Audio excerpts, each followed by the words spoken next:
Hey guys, welcome back to my channel. My name is Kristin, and today I want to share with you my top tip for saving the most money ever. All right, so if you are new to my channel, my name is Kristin. I have a blog called senseandpurpose.com where I share a whole bunch of personal finance tips and articles. I make videos mostly about personal finance topics like frugal living, getting out of debt, budgeting. So if you are interested in those type of topics, I hope you will subscribe to my channel and stick around. So today I'm going to share with you my #1 top secret tip for saving more money than you ever thought was possible. That tip is just to automate your savings. Now, don't get mad. It wasn't clickbait. It was true. I said one tip. That's the one tip. Here's the thing, guys. Automating your savings, meaning it happens automatically. You don't have to think about it. It's a game changer. It truly will help you save more money than you ever thought was possible. You know why? Because you're automating your savings. That means you've set it up so it's happening automatically and you don't even have to think about it. Because us humans, when we start thinking about things and we get all in our head and all in our feelings, we make really dumb choices. And oftentimes, those choices lead us to spend all of the money that we were planning on saving. So, how do you combat that? How do you make sure that doesn't happen? You automate it. You set it up so it happens automatically. You don't have to remember. You don't have to remind yourself. You don't have to try and not spend the money. The money's going to be gone. It's going to be taken out of your account automatically on a schedule that you determine ahead of time, that you set up ahead of time. It's going to happen automatically. It's going to happen consistently, and it is going to allow you to really reach your financial goals, reach your savings goals so much faster than you ever thought was possible. Let's cover a couple questions here. Why bother? Well, I think I made that abundantly clear already, but if I did not, the reason I want you to do this is because it's so important to pay yourself first. That means when you get your money, I don't want you to pay your mortgage first. I don't want you to pay your cell phone bill first. I don't want you to pay Uncle John that you owe money to first. I want you to pay yourself first. You and your goals have to be prioritized because it is so easy for them to just get lost in the shuffle and get lost in everything that you're trying to pay and accomplish and keep up with throughout the month. That is why it's so important to pay yourself first. You are important, and if you don't pay yourself first, it's possible you're not going to pay yourself at all. And if you're not paying yourself at all, you're never going to reach those financial goals that are important to you in your life. Now, let's just clarify something quickly.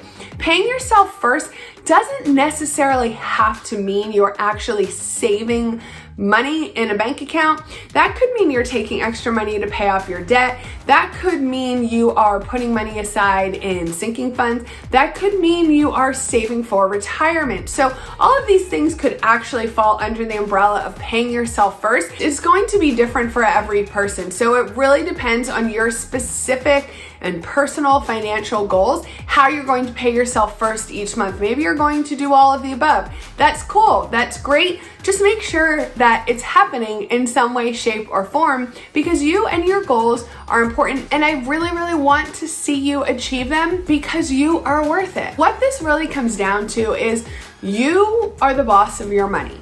You are in control of your money and not the other way around. You sit down this week and you start some automated savings of some type. And we're going to review a couple different ways you can do this. But before you do that, you need to determine the amount of money you're going to pay yourself. Now, I can't decide this for you. I can't even really tell you exactly how to decide because, again, just like I mentioned a moment ago, it's going to differ from person to person. It's even going to differ within your own finances depending on your specific goals at the time. So a couple years ago, paying yourself first to me meant making sure we were putting aside extra money so that we could make a debt snowball payment each month because we were really working hard to pay off all of our debt. And once we got out of debt, paying ourselves first then meant us putting money into our emergency fund savings. And now that we've reached that goal as well, paying ourselves first now means increasing my husband's retirement contributions and also setting up automated contributions to my personal Roth IRA account. So you can see it's really going to differ over time depending on what goal you're working towards. So I want you to just sit down. If you have a spouse or a partner, make sure you're including them in this because it really should be a joint decision. Sit down, look at your budget, look at your finances as a whole. And if you don't already have financial goals laid out for your future, now's a really great time to do so because you need to create that roadmap so you can see where you're headed. And that's going to help you determine the best amount to pay yourself and the best way to pay yourself. Let's just use $100 a month, for example. I kind of just pulled that out of my butt because that's just an easy number to work with. If we're looking at this as an example, $100 a month, the first thing I need to do is go write that as a line item in my budget. Since we have a variable income, that means our income fluctuates each month.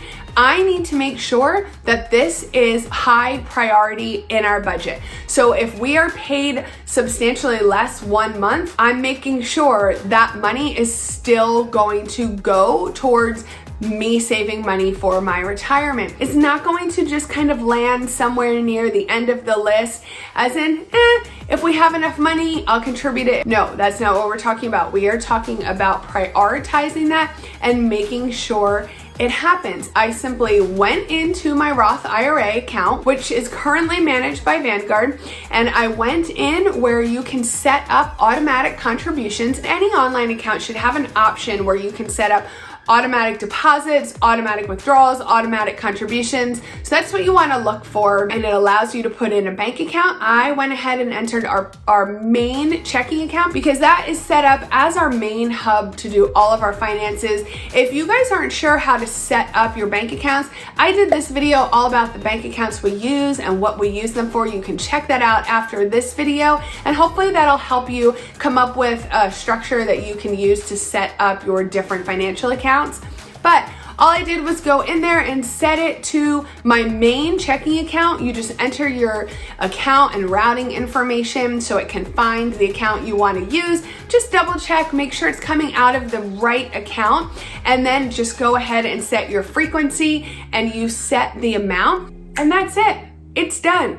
Every single month on the same day, Vanguard goes over to my checking account. It takes $100 from my checking account and it automatically puts it over into my Roth IRA account. And the only thing I need to make sure I'm doing is accounting for that money leaving my checking account so I don't accidentally bounce a check or overdraft anything in that checking account. So you can set yours up in a similar manner. Another way you could handle this is by going to your HR department and setting up your direct deposit so that it is automatically depositing a portion of your paycheck. This way, that portion of your paycheck is never even hitting your regular checking account. And you can set it up to be any percentage. You could say 50% of your paycheck, you could save 10% of your paycheck. Again, you're determining the amount here and you're determining the frequency, but just make sure you're checking with your payroll department at work. They usually have you sign a couple of papers. You might have to give them a voided check. Your HR department will be able to advise you on how to set that up. That way, that money is out of sight, out of mind. And one other thing I want to mention to you, if you are on a really tight budget or you don't have a lot of money to save right now, I really want to encourage you to start some automated savings anyway. Starting small is so much better than not starting at all. Even if you're only able to save a very small amount of money each month, you are still going to be able to capitalize on the magic of compound interest. That money is still going to go to work for you, and even if it's tiny, you can grow and you can build on that amount over time as your budget allows. I want to give you an action step today. Look at your finances and figure out how you can start paying yourself first every single month.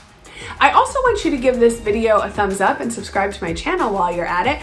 But I really want you to start paying yourself first. I think you're going to be amazed at how quickly those small amounts of money can add up when it is done month after month and year after year. As promised, that was my #1 tip for saving as much money as possible. If you guys already do this, leave me a comment and let me know how you automate your savings. You know I love to hear from you guys. Thank you so much for watching this video today. I hope it helped you in some way. I appreciate you spending time with me today, and I hope you have a great day. Bye.